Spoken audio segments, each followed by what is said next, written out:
This week's episode is brought to you by Colorado Junk Removal. No more junk, no more stress. Got some junk laying around the house? You know, that refrigerator that hasn't worked in 2 years. Yeah, the washer that you said you were going to fix, but you never have. Absolutely. That couch that's got a big hole in it that you're not probably ever going to give to anybody.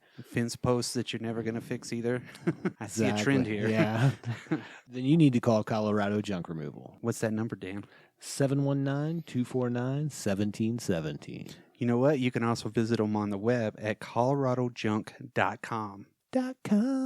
Or you can send them an email, cojunkremoval@gmail.com.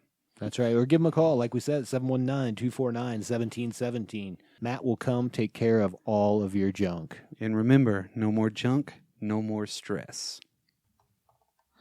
Hey, old man, look at my life. I'm a lot like you were.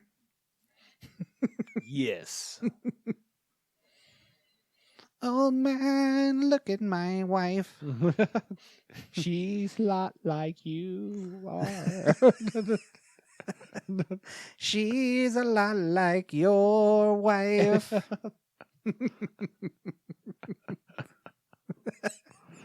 Oh. Quite good. Attack warning. Is it for real? Attack warning is for bloody real. Live from Colorado Springs, the Drop Culture Podcast. I want to confirm, is this an exercise? Roger, copy. This is not an exercise. Come on, quick, get down. 1, 2, 3.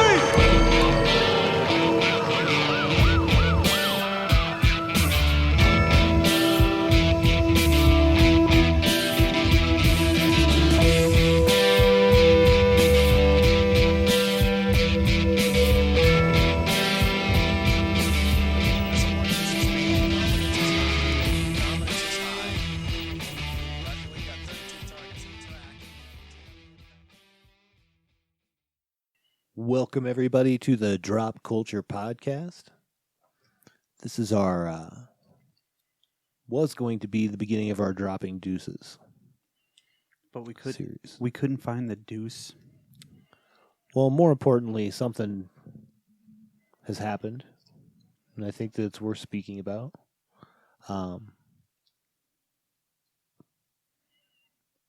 What was that, Brock? What happened? Well, one of the most important directors of all time has sadly passed, and not too long ago, and that was Richard Donner. Absolutely. And I did read an article that said Richard Donner passed. You know, they haven't released why he's passed yet, and he was 91. He's old. Yeah. I feel at 91, you know, it is what it is. Yeah. Richard Donald Schwartzberg. Born April 24th, 1930 in New York. Died July 5th, 2021 in Los Angeles, California. And while normally this is that show where we pick up that piece of pop culture that you forgot about or missed, you know, and shine it up real nice and cram it in your ear holes. What we're going to do for this episode is something we haven't done in the past, and we're going to do a little bit of a Richard Donner retrospective, if you will. Right. And I think that there is some drop culture in there. There's a lot because really he's the grandfather of the superhero movie as we know it. Oh, 100%. As we know it. And of course right now what's going on, Hollywood is all about the superheroes. So it's he really kind of, I would say beyond that, he is probably one of the most versatile directors. right. Like, he was successful in many different genres. Yeah, it wasn't just one. He wasn't No. an action director. The way he put it a lot, what I researched, what I got to see, is he said, like, Superman wasn't an action movie. It was a love story. He said the same thing about Lethal Weapon. Love story. That was like a buddy. Yeah, but you could not have any of those movies without that chemistry between the people. Right. And Lethal Weapon, I mean, come on. Lady Hawk. Right. Lethal Weapon. I mean, Lethal Weapon, honestly, as far as like a buddy cop movie, It's oh everything. my God. Well, and I think what he said drew that to him, or drew him to that, was the humor of it. Mm-hmm. That was the one thing it had that the other ones didn't have, because that was a pretty common trope. He was big into what I researched. He loved the way that things were written. Absolutely. If it was written on the page, it seemed like it was a no-brainer for him. If it was good, he made it. And if it was, if it was like a crap movie, he was like, no. Because he did mention that in the interview that I watched. He was like, they had a lot of these really good shows on this and that, but it seemed like the writing just dropped off. Right. And that happens to a lot of great series. Absolutely. I think they were in talks with a newer Lethal Weapon at one point. Yeah, absolutely. Here recently, but I don't know how they would have done it. Riggs should have been the old dude about to retire, with like with Chris Rock. Yeah. Riggs is retiring. But he was always a faithful friend too. Well, and we'll get into that too, because he made a lot of Mel Gibson movies. Oh yeah. Yeah, a lot. And one of them I like a lot is Conspiracy Theory. Love that movie. That's a great movie. And then he also made Maverick. That was a good movie too. It was good. I actually saw that in the theater. That was like my heavy theater time. Wow. Watching everything that they're playing. The road to Wellville. But let's get into a little bit about his backstory before we get too far into his work. He wanted to be an actor, and he moved to Los Angeles and got a part in some Western show, right? And while he was, I guess, I think he called it a two-liner less. That was how they paid people or something back in the day. Gotcha. He's like, I was a one-liner. And he goes, but I got into a conversation that I probably shouldn't have with the director about the shot. And he's like, the problem with you is you can't take direction. You should be a director. And he's like, yeah, like there's a chance of that. And he's like, I'm going to hire you for the next show as my assistant director. And that was Martin Ritt, I believe. And from then on, he became the director. And he directed, I think he did a lot of like The Rifleman and, those Western shows like that. That was big back then. Yeah, absolutely. He did Steve McQueen in Wanted Dead or Alive, which was a TV show. So there was that. But he also, before he even got into that and actually got into TV, he actually worked for Desi Loom doing commercials. Right. Desi Lou being Desi Arnaz and Lucille Ball's company, and then formed his own. He actually formed his own company to do that for a while. So then, he makes television shows. He goes to make a movie, and I don't remember what his position was in the movie. He was not the director. Maybe he was the assistant director. And the director left. Ooh. So his first movie, he was just thrust into being the director of the movie. And it's from 1961. It's called X-15. It's about a space program thing. Charles Bronson is in it. Yeah. So, yes. There you go. Hey. Yeah, so there you go. Obviously around this time, he started getting into like the 60s a little bit more. And he did Twilight Zone, probably the most famous episode, as you said, of TV. Yeah, perhaps. Of all time. Yeah. Nightmare at 20,000 Feet. Of course, had Bill Shatner in it. So he's directed some names, son. Yes. And this is before he's even... And this was even before Bill Shatner, too, was big. 100%. I mean, he was... I think that's one of the things I did love about Twilight Zone, though, is because you saw people well before they became anybody. Right. You know what I mean? And they always were in these little bitty bit roles. I mean, they kind of did the same thing. There was a lot of actors in the 80s that did the Twilight Zones, but I think they did it as more of a kind of a prestige type of a deal. They're like, oh, Twilight Zone's back. Let's do it. Right. Then he did a couple more movies. He did one with Sammy Davis Jr. and Peter Lawford. Two of the Rat Pack. Yeah, called Salt and Pepper. And I don't remember what the other movie was that he did. I don't think anybody else does either. But then he made a little ditty called The Omen. Gregory Peck. Familiar with The Omen? Oh, yes. So I thought what was really cool about this is when I heard an interview with him about talking with Gregory Peck and getting him on board, because he's like, it's Gregory Peck. You know what I mean? Yeah. That's a big deal. Yes. And so we went to go pitch it to him, and he's like, this is more of a story about, this isn't a horror movie. This is a mystery. Is it really happening? Or has there been enough coincidences that made this man kind of go mad? You know? Okay. And that's how he pitched it to him. And he's like, we'll never call it a horror movie. He's like, nope. And he's like, okay. Wow.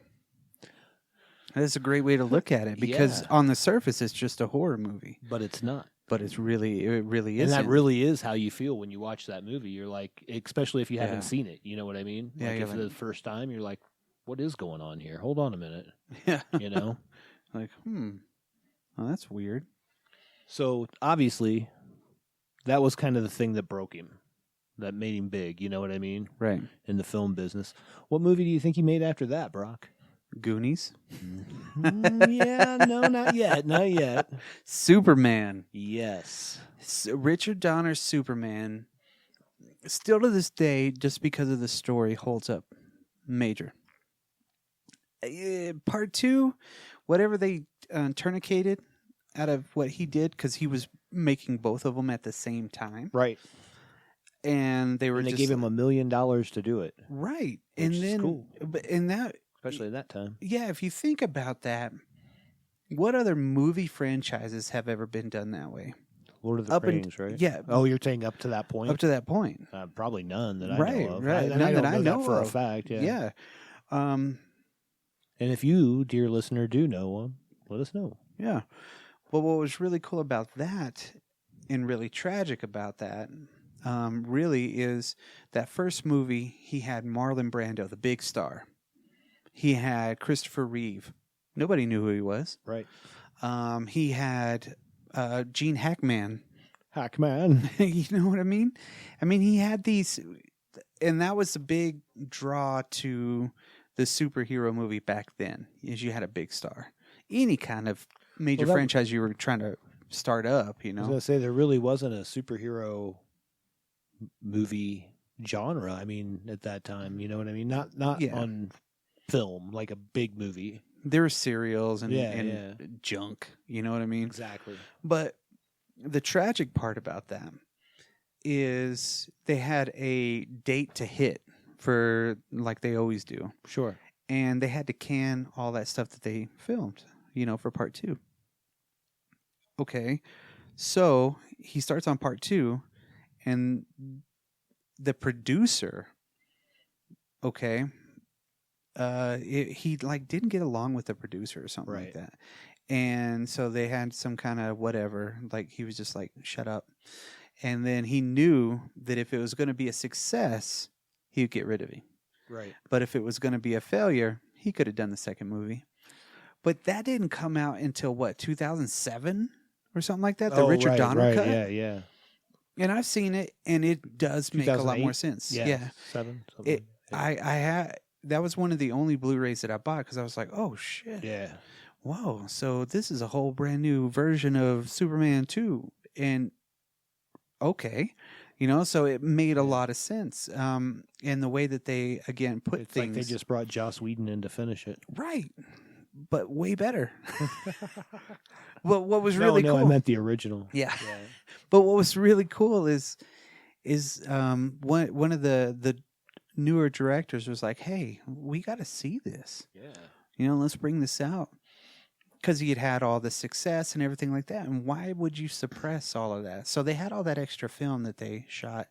And then you get the Popeye's Chicken version of freaking Superman, like flipping out. We don't talk about all those. Ugh. Recently got that box set, and I really only got it so I could have Superman 2.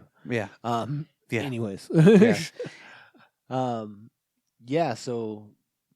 So again, think about this. You got Gregory Peck into The Omen, right? Mm-hmm. Now you're doing the Superman. You have Marlon Brando Yeah. and Gene Hackman, who Right. notoriously is hard to work with. Yeah. So Gene Hackman comes in, and he's got a big mustache to play Lex Luthor. And Donner's like, so do you want to shave your head or do you want to wear a skull cap? You know? And he's like, no, I'm not doing either one of those things. He's like, Lex Luthor's bald. He's like, you're the director. Work it out. And he's like, well, okay, but you got to at least shave the mustache, right? And he's like, no. So I think it's the next weekend and whatever, the next week after the weekend. And he comes back and he's like, hey, he calls up and he's like, does Gene still have the mustache? And he's like, yeah. Well, he had already shaved what he had, like, few days growth or whatever. Right. And he's like, come up here. Don't tell anybody anything. Just come up here. He goes, I need you to make me one of those your fake ass mustaches. Do that we got to do it now and not let anybody know. Okay, so he does it. So he goes down there and he's like, all right, got to shave the mustache, man. He's like, no. He's like, I'll tell you what, I'll shave mine if you shave yours. And he's like, okay. He goes, but you got to do it now. And he's like, all right. And so he shaves it and he goes, okay, now it's your turn. And he's like, and just rips it off. Son of a bitch. But he respected him for it. Yeah. You know what I mean? He didn't. And this is the one thing you hear on every set is how fun it was. Right. And how he made every person, whether they're, holding rigging, feel like they were a piece of the movie. Yeah, like they are. What they were Yeah. doing was important. Yeah, they're a huge part of the know? movie. Yeah. So that's super cool that he created that vibe. You know what I Right. mean? Well, I mean, it shows in the work. It seems like everybody was relaxed enough in the movies that they did to really kind of let things, just naturally happen. Right. Because he would have really big ensemble casts. Now, of course, after that Superman, he did the toy, right? Yes. Arguably a very funny comedy from the 80s that everybody remembers. Richard Pryor, getting paid to be like a toy. I mean, it was funny. It was not the best Richard Pryor movie. No. It was definitely felt like, hey, let's find a way to get him on the screen. Kind of a movie to me. Yeah, for an introductory movie after all the 70s stuff that he did. But before he did that, he did do a movie called Inside Moves. I'm not familiar with it at all. Mm-mm. He said it was his favorite movie, though. Really? Yeah. But I think it's like maybe a love story. I don't know that. Mm. And he was attracted to a lot of love stories because one of the movies that's coming up after The Toy is Lady Hawk. And that's definitely a love story. That's what he liked about it, was that portion of it. And this same year, another movie comes out. A little Spielberg ditty called The Goonies. Goonies to this day looks dated. But, okay, it looks fantastic. It flows well. The colors look great. The colors are awesome in that movie. It's vibrant. It is a freaking vibrant ass movie. Yep. It is shot well. It has the right pace, but the cast, okay, you believe that those people were friends. you believe that they were doing this right here, this fantasy thing. You were pulling for them. Absolutely. You know, even in the middle, there's really not a lot of drag in it. But whenever they're, Corey Feldman had a badass performance in that. I mean, you just got to say it. And he finds that chord and he's like, "This wish is mine." You know, you're like, "Oh, damn, that's good." I think everybody in that movie did amazing. Yeah, You know, it was Josh just, Brolin, yeah, it was an awesome movie. even Mama Fratelli. Yeah. Owen. Well, she did that part very well. Yes. So a little quick fact on that, I guess at the last week of filming, like they had grown pretty much as a family, you know what I mean? Yeah. Like it was like they'd been at that house 1 million times because they had been, you know what I mean? Mm-hmm. He kind of explained that. But he said like everybody just started being like real cold towards him when they were rapping, like all the kids. And he's like, What's going on? yeah, he's like, in fact, he went on vacation because of it, like after like that last week to Hawaii.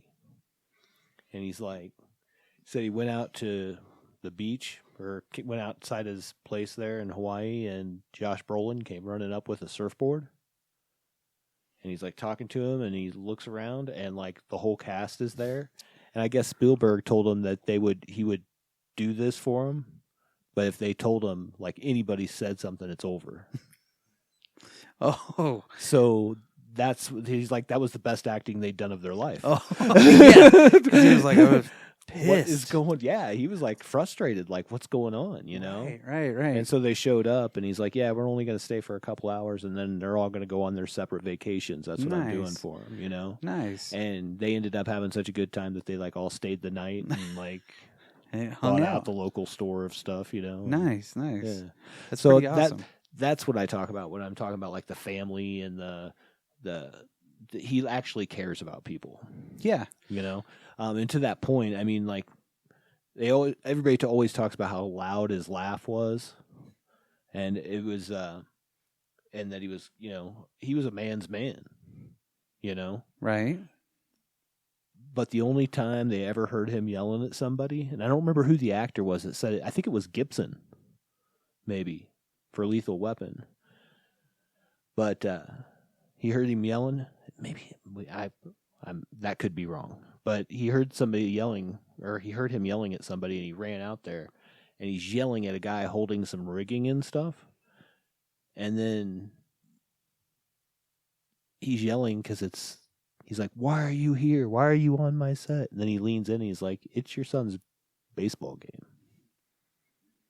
You need to go." Yeah. You know? Yeah. He was like, he was committed to the job, but he was like, wait a minute, Yeah. there's more important things. Exactly. And that's a And big I thing. think he even said that. He said, "I need you for the rest of the shoot. Your son needs you today." Yeah. Awesome. Yeah. I Because mean, most directors are not this way. Just like a behind the curtain.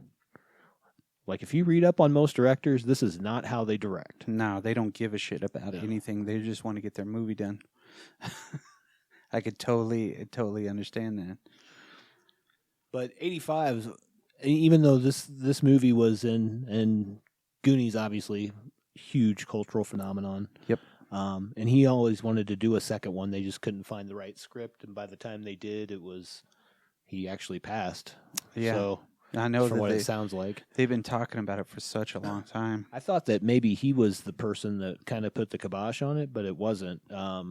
He even said Spielberg said his company didn't really want to put money into it. You know, all these Warner Brothers, whatever. Right. You know. Yeah, he's a Warner Brothers man, huh? Oh yeah, for sure. WB is huge. But Lady Hawk, which came out this year too, they actually started like the location finding for this movie in like 1981, Wow.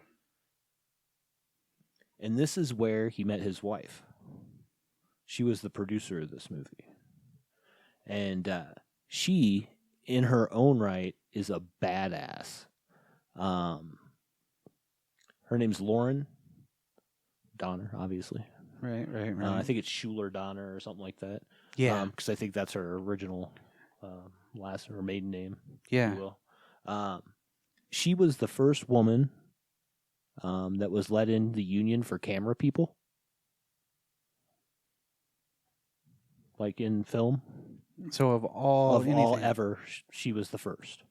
Wow. Yeah. And she's produced a ton of movies. Like, I think her first one was Mr. Mom. And then more recently, like X-Men. Okay. And Deadpool and stuff like that. Right. With the Donner.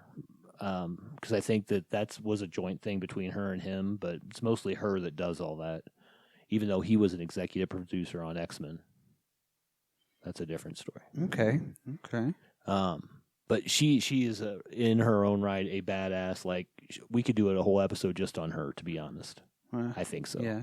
Or even Tom Mankiewicz. He worked with Mankiewicz a lot. Yeah. Not the one that they just made the movie about, but right. Yeah, he worked with Mankiewicz a lot. Superman, Lady Hawk, and that right there. But yeah, he always surrounded himself with the best talent. You know who was originally supposed to play Rutger Hauer's character? Patrick Swayze. Damn. Kurt Russell. Oh. But he missed Goldie, and he didn't take the movie because he wanted to go spend time with Goldie Hawn. That's probably a better choice because Rutger Hauer was pretty cool in that movie. Absolutely. Yeah. And then, of course, he made Scrooged, or he made Lethal Weapon, I guess, was first. That was a pretty big movie, huh? Yeah. Which we've kind of alluded to. We Yeah. did talk. I mean, it's the real. He even mentioned that it's like the connection between Danny Glover and Mel Gibson was like, it was so good.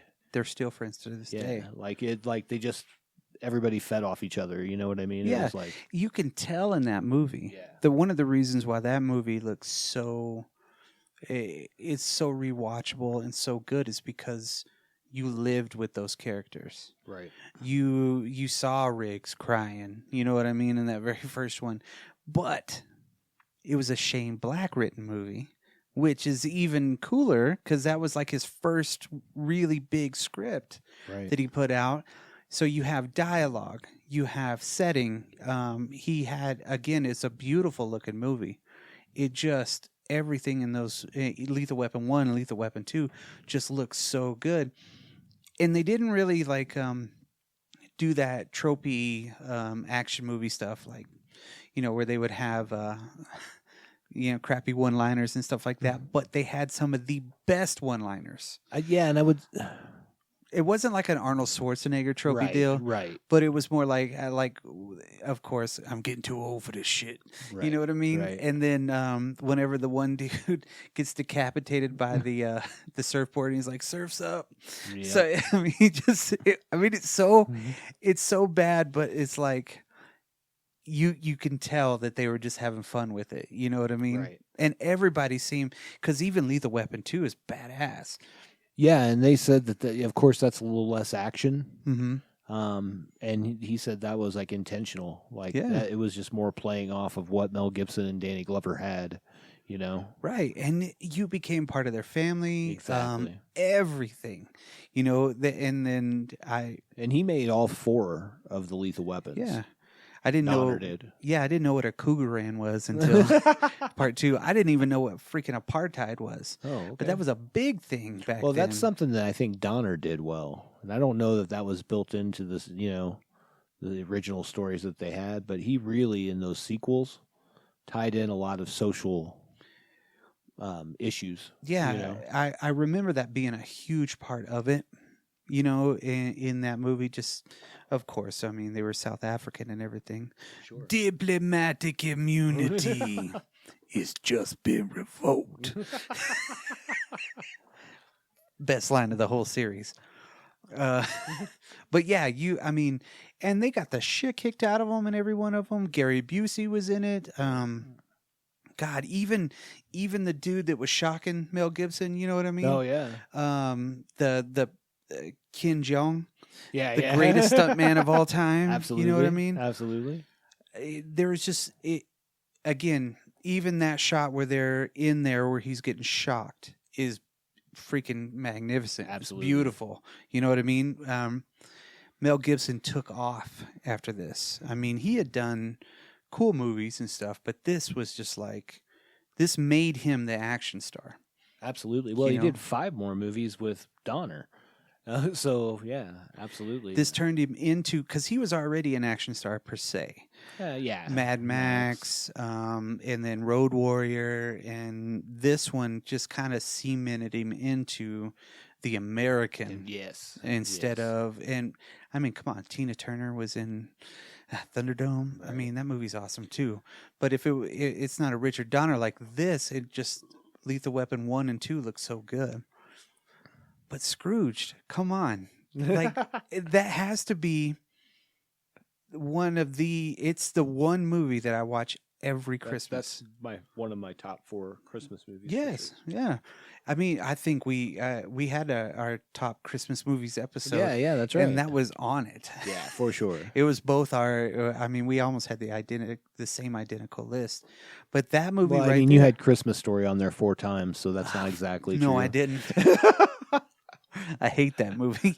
But okay, so Lethal Weapon, obviously a huge movie. One of the things that I love about it's the fight scenes as well. Like they're so well choreographed with the Gracies coming in and Let them fight it out. Yeah. Well, before like people knew who the Gracies were, I mean, these guys were doing this for movies, Right. So Teaching awesome. Mel Gibson how to be a badass. Yeah, right. So love that movie. Took 87 by storm. Guess what other film he was involved in 1987? Cyndi Lauper. Maybe the Cyndi Lauper, the movie. What the fuck am I talking about? best vampire movie of the 80s?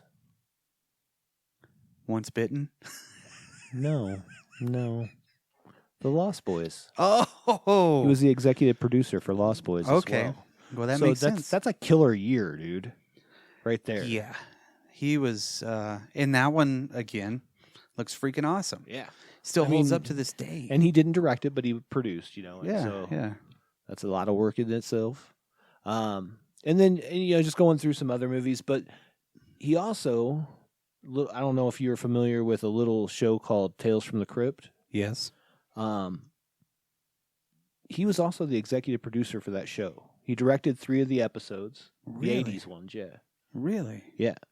In fact, he also, I believe, was the executive producer on both of the Tales from the Crypt 90s movies. Oh, so Demon Knight and then Bordello of Blood, I think. Yeah, the I didn't watch that one. Bordello of Blood had Dennis, not Dennis Leary, but Hopper? No, the comedian that Dennis was the Menace? the comedian that had his own show, the new show, and that was also like Dennis- on Monday Night Football. Oh, Dennis Miller. Yeah, Yeah. I thought he was the best on Monday Night Football because he would just make these weird jokes, and they're like, "What?" Because they don't know. Yeah, exactly. And it was just so bad. It was so good. And he was just like schooling them. But that's freaking awesome. Yeah, so he's like really big into this whole. I mean, he's big into the Tales from the Crypt stuff. He did stuff. I think his last one was like 2002. Wow. And I think that there was even another show. I remember the ventriloquist dummy. Yeah, absolutely. That was a crazy one. Yeah, yeah. Well, then after that, he did his next Mel Gibson movie, Maverick. And that was a You mean James Garner, right? James Garner and Jodie Foster. Yeah. Yeah. I didn't know he did Assassins. Assassins was a great movie too. It's an awkward movie, but yes, it's a It is a weird movie. for a movie about what it's about. It's a kind of a strange movie. Yeah, and Yeah. that was the first kind of spot that you saw Julianne Moore in, Yeah. and you got to hear Portishead and Antonio Banderas too. Yeah. Yeah. I mean, Antonio Banderas was a badass in that movie. Which is, I didn't know he did that for real. But conspiracy theory, I don't know why I don't know what it is about that movie that I like so much, but the whole thing is just great. Yeah, no, it's a great movie. I agree. And we kind of glossed over, but like one of the big things that he's known for too is like, obviously we talked a little bit about the social issues and all that. Free Willy. He was the executive producer on that, like the first couple of them, I think. Wow. 3 of them. But that, I think it maybe, I don't know if that his wife was as well. But so like even like after he passed, PETA came out and said some stuff about him. Like before Blackfish, you were letting, people know. Not that I always agree with PETA, nor do I ever want to see Free Willy again.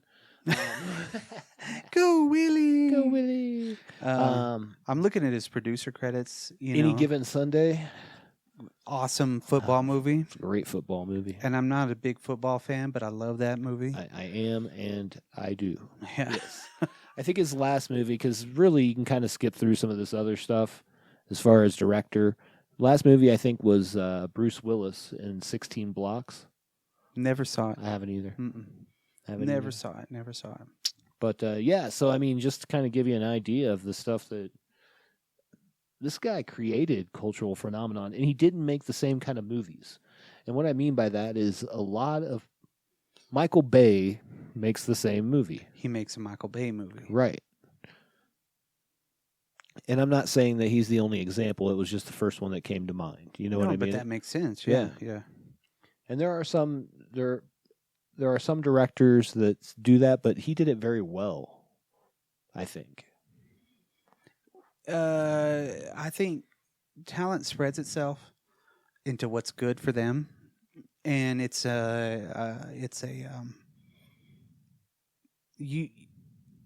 not necessarily a learned behavior, but it's a natural behavior. I think when it comes down to that, like Spielberg makes Spielberg movies, Michael Bay.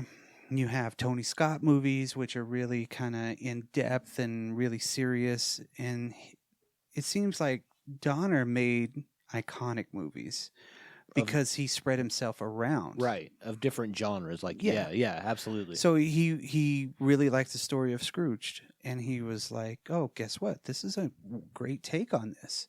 But who are we going to get to play, this guy? Bill Murray. Because if it wasn't anybody but Bill Murray, it would have sucked. Right. Agreed. But it looks great too. Every character in that movie is great. I don't think that there's really a lot of misses in that one. No. But I mean, it's a simple movie. It's a retelling. Yeah. A modern retelling, But yeah, he does it. I thought he did it well. I enjoy that movie. I know not everybody does, and that's okay. I don't know a lot of people that don't like it. I think I was reading some stuff online. Oh. Well, people online don't like things. No. Yeah. He made John Candy movie, Delirious. Yeah, I forgot about that one. And that's Margot Hemingway. But you think about this is just, if this one guy didn't give him a chance, he would have been, he even said this, I would have been an out-of-work actor. Yeah. Like everybody else. Yeah. How cool. You know what I mean? He was on some of he directed a lot of the really cool shows. Wanted Dead or Alive. That was the first one that you're talking about. That's the Steve McQueen one. Okay. Yeah. Remember those people Steve McQueen, Gregory Peck, Marlon Brando. Ooh. Yeah. After that, you can direct anybody, dude. Yeah, he was on he did The Rifleman, Have Gun Will Travel. Combat. I know he did the Wild Wild West. Do you remember that show? Yeah, Man from U.N.C.L.E. He directed a couple of Gilligan's Island. St. Gilligan and the Dragon. What? Home Sweet Hut. Perry Mason. 12 O'Clock High. Get Smart. Come on, he was on The Fugitive. What didn't he do that was? If he did Hawaii Five-0, then holy crap. I would just say from this perspective, if you think of his body of work, right? Again, one of the most iconic television episodes ever for Twilight Zone, okay? The Omen, Superman, The Goonies, the Lethal Weapon franchise, and you could probably stop there. And that's enough. But then you look at the stuff he did as a producer. And then one of the things we did even talk about is one of his assistants when he was, younger, obviously, was Jeff Johns of DC fame. And him and Donner wrote a run of Action Comics together. That's pretty awesome. Right? And then they wrote a story, I think it was only 5 issues maybe. And they're pretty iconic issues. You'll notice them. They're the black ones where it's like almost more realistic drawings of Superman, but it's like only part of him. Oh, okay. Like his face, you know what I mean? Yeah. But they also did a story together in Action Comics number 1000, which was a couple years ago when they did. 3 years ago, whatever that was now. So this guy's just done like everything cool. Yeah, literally, he made under 20 movies. Under 20 movies. And every single one of the movies, there's only one that I don't really know too much about. I know Timeline. I think I've seen that one. I've never seen 16 Blocks, but I have heard about it. But Inside Moves is the only one that I have never heard about or seen. Well, I have never seen X-15, so now that I'll be on a mission to get that, his first movie. It's got Charles Bronson in it. How can you go wrong? And Mary Tyler Moore, by the way. Oh, holy shit. Who doesn't like a young Mary Tyler Moore? But, I mean, single-handedly, like, setting the comic book movie on, yeah, by having a reverence for the material. You know what I mean? Right. The Goonies is obviously like the ultimate like kid adventure movie, Yeah. You see Lethal Weapon. I mean, yeah. I mean, you see all of the TV credits that he did and all the TV stuff. TV is a Fast and Furious kind of a thing, Whenever he, the way I see it is he must have learned kind of that just. How to get things done, how to get people to work for him in that short amount of time. Because they only had like 3 days to record a lot of things back in the 60s. 3-4 days, not even a week. But when he had time, he got to know everybody, it seems like. And they really loved to work that way. Yeah. He showed that he cared about people, Yeah. And in every, I don't know if you saw any of the things that like actors have been putting out and people that have worked with him, even his wife. I mean, like, he just seems like he was the nicest guy in the room always. Right. You know what I mean? Watching that interview with him, he was forgetting who everybody was, kind of like we were earlier. And he was like, shit, why am I forgetting that? But he knew who he was talking about. He knew their first and their last name. Yeah. And knew everything about them. And the older you get, the more you forget. Again, he was 91. Right. But get this, the Banana Splits Adventure Hour? Yeah, he did the Danger Island. Come on. Yeah, the cereal that was on there. How crazy, dude. I mean, the dude really is iconic, and he did mention that after he made some of those earlier movies, and I think it was before he did The Omen, that he went back to TV for a while, and he said that was really weird. He's like, nobody knew who I was. You know what I mean? It wasn't the same. Yeah. So, yeah, he said it was, I can imagine. Yeah. It's a different cycle, you know what I mean? For sure. He did a lot of TV movies. But, TV movies even in the 70s were very, very low budget. Yeah. You knew a TV movie. Like, come on, Doctor Strange TV movie. They had like $5 and like some popsicle sticks. You know what I mean? To make a demon. There's a super cool interview with, not interview, but a video on YouTube with him and Christopher Nolan. Christopher Nolan, I mean, obviously, like, pays a lot of homage to him for the, setting that you could do a superhero movie and it not be, like, super campy. Right. But it was pretty cool. They were talking about putting music to cuts and things like that. It was interesting. That's cool. Yeah. It sounds like he really had his hand in every part of the production of the movie as well, not just yelling, action and cut. Yeah, absolutely. Seemed like everybody that met him liked him, Yeah. Yeah, you always want to work for somebody that respects you. You respect them, and then you give them that extra bit. Yeah. The stuff that you won't give to, like, some asshole. Right. It's like, what the hell are you doing? You're like, okay, Christian Bale. Whoops. Whoa. He's probably not a dick, but I don't think he probably is either, but yeah, you never know.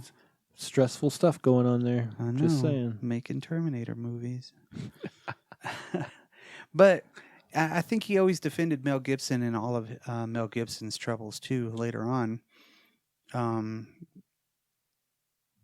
Whenever his because wasn't Mel Gibson married for like so long? Yeah, for like all of his life. And he had like 25 kids or something, right? Yeah, and then I'm being facetious about 25, obviously, but I think they had a bunch of kids. But then they divorced because of that Russian girlfriend or whatnot, and then she was all talking shit, and then he was racist.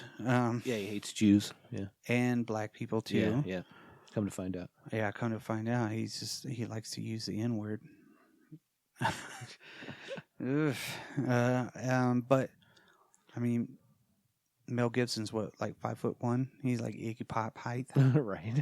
He's a little guy. I think that Mel Gibson seems like a nice enough guy. Like if he seems like one of those guys, like if you're at the bar, he'd be a cool guy to have a conversation with. Right.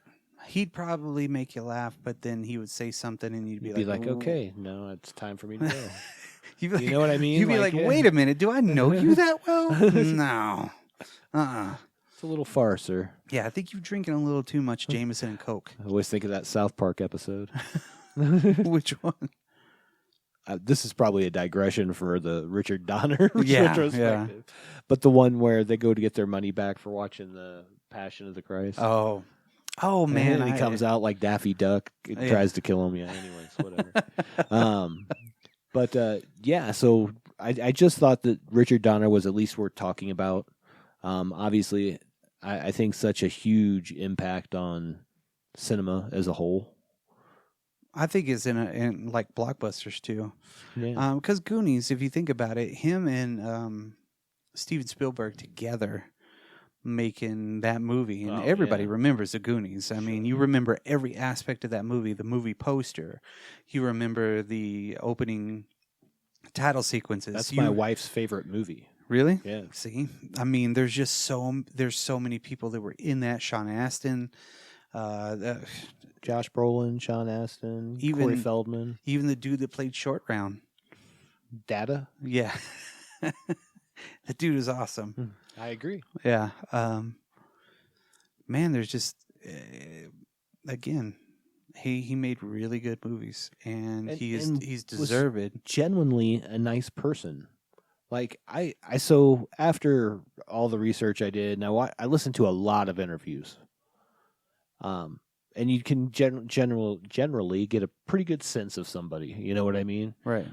Even if they seem nice, but they're really reserved or something, he is just a really warm guy. You know what I mean? Yeah. So then I was like, man, there's got to be like, am I missing something? I don't want to put like an episode out there and they're like, whatever, something bad. Right. I couldn't find anything. And I was like, perfect. I love this. Yeah. You know what I mean? That's somebody that... He's just, and he even said, he goes, this is... Like, this business has been great to me. Yeah. I love this business. Because he put out what he got back. Yeah. You know? He got back what he put out. Yeah. Reverse that. Reverse it. Flip it up back and reverse it. Reverse it in the back. You now. And so that's probably the end of the Richard Donner retrospective. Whenever I start rapping like Missy Elliott, it's time to go. It's time to be done. But yeah, so we've interrupted your regularly scheduled deuce dropping. Yeah. Which, to plug that, we are going to start up a new Droppin' Deuces series. Yeah. But we're also going to introduce a new series. dropping inducings. I don't even know how to say it. Deuces. Inducing deuces. Ooh, yeah. Ooh. Stay tuned for what that might mean. Well, Or why don't you let us know what you think it means? yeah. What movies do you think that would be about? Exactly. So, With that, I've been Dan. I am Brock. And we are out. Peace.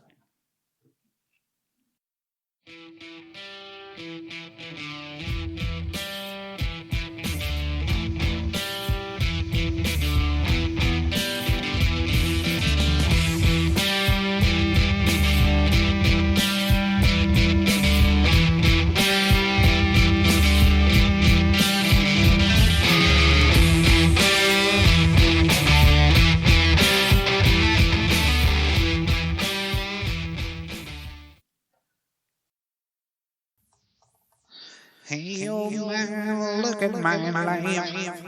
I'm a lot like you. Yes. Old man, look at my wife. She's a lot like you. She's a lot like your wife. Oh.